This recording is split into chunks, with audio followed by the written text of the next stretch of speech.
Homo capensis fue un supuesto grupo de homínidos, ahora desacreditados por razones de seguridad de los mismos, que se pensó habían vivido hace unos 10.000 años. Se le llamó el hombre de Boskop, por la provincia del Estado Libre de Boskop, en Sudáfrica. Se pensó que tales homínidos tenían cerebros notablemente grandes, 1800 a 2000 centímetros cúbicos típicos, así como características faciales infantiles, que eran todos genios evolucionados, con un coeficiente intelectual de más de 200, en comparación con los humanos modernos. En la actualidad, si cualquiera busca información de estos seres, se encontrará con muy pocas y vagas referencias. Esto es debido a que son los amos y a los amos nunca se les ve. Desafortunadamente, tales homínidos resultaron ser una ficción de la imaginación de algunos antropólogos, fundamentados en una especulación completamente falsa de un pequeño número de muestras gravemente sesgadas. Uno de los problemas con esto, es que sabemos las características.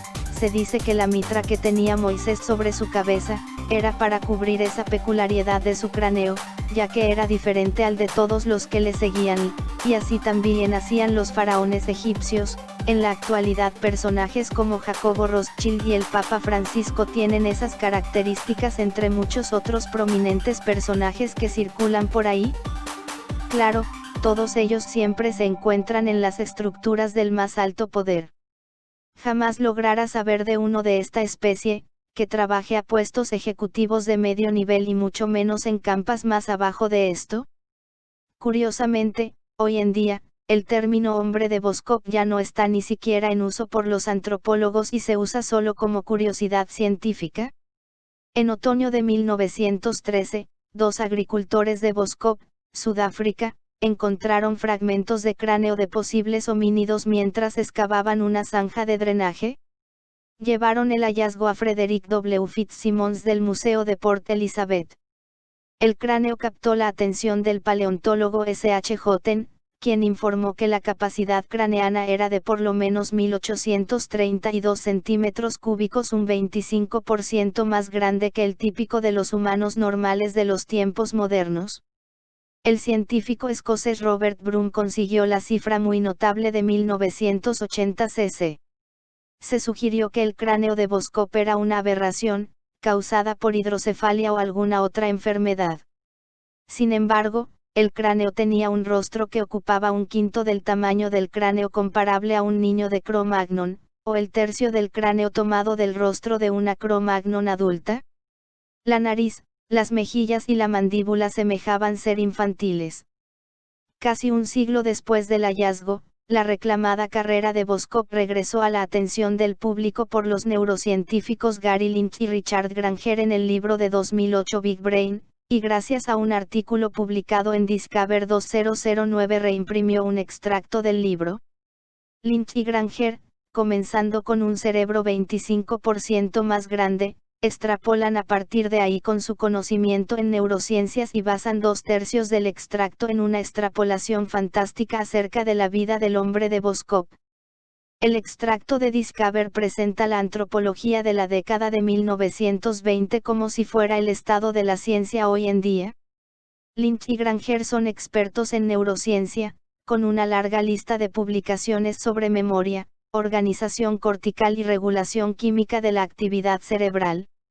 Sin embargo, no son antropólogos o arqueólogos, es decir, estaban especulando por fuera de su área de experiencia. El paleoantropólogo John Hawkes los refutó correctamente. La raza boskopoide, o el tipo medio de la Edad de Piedra, era un lugar común del pensamiento antropológico sobre la gente del área a partir de 1915 hasta 1930. Los antropólogos habían intentado aplicar categorías raciales como negroide, bosquimano, hotentote y strandloper, del afrikaans, strand playa y louper caminante. Pero las distinciones entre estos grupos no parecieron extenderse mucho en el pasado prehistórico. En consecuencia, los antropólogos construyeron un tipo boskopoide, para aquellos con semejanzas de bosquimano o strandloper tardías. De hecho, un pequeño conjunto de cráneos grandes fueron tomados de una muestra variada más grande de cráneos, y calificados de boskopoides. Cualquier cráneo viejo y grande era un Boskop, todos entre 1700 centímetros cúbicos y 2000 centímetros cúbicos, que es grande, pero dentro de la gama conocida para hombres adultos Homo sapiens sapiens. Por lo tanto, la muestra estaba muy sesgada. Ronald Singer de la Universidad de Ciudad del Cabo revisó las pruebas en 1958 y concluyó que no había razón para sostener que existía tal grupo de cabezas grandes y de rostro pequeño. En un artículo famoso, Singer refutó fuertemente el grado de la construcción social que estaba sucediendo aquí. Solo me propongo a indicar cómo, a partir de un fragmento craneal aislado encontrado hace 40 años cerca de la superficie, en un dudoso horizonte geológico, no asociado con implementos y fauna, se ha desarrollado conjetura tras conjetura, especulación sobre especulación. Uno se encuentra antropólogos físicos que no solo han construido una raza alrededor de este cráneo, sino que también detectan rasgos ocasionales de esta raza en los rostros de individuos vivos de Sudáfrica.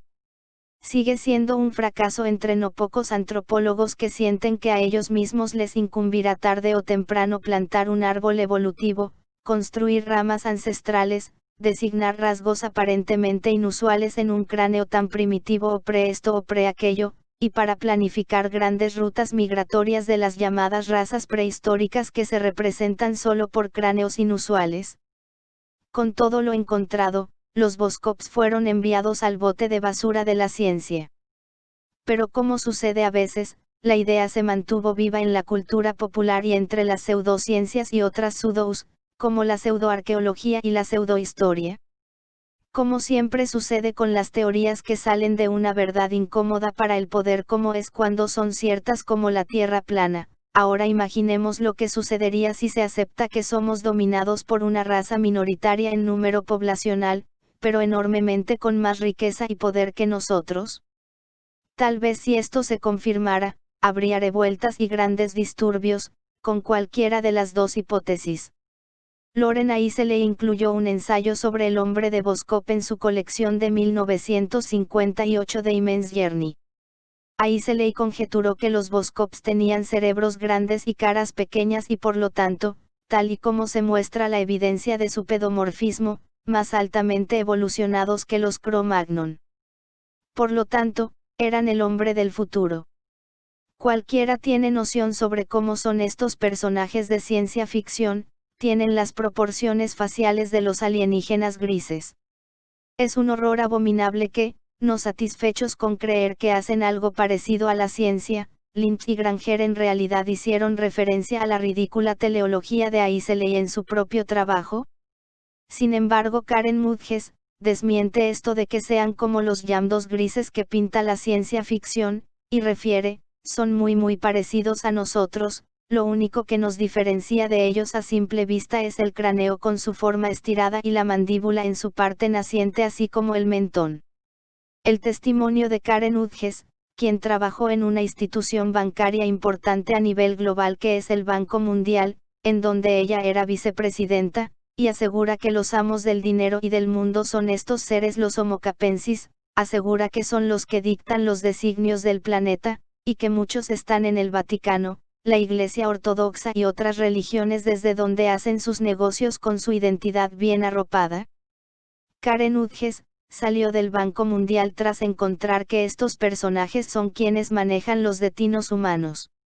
Y lo denunció. Existe una entrevista muy famosa e importante, de la que dejaré el link en la descripción del vídeo para que la vean. No incrusté la entrevista para no infringir derechos de autor.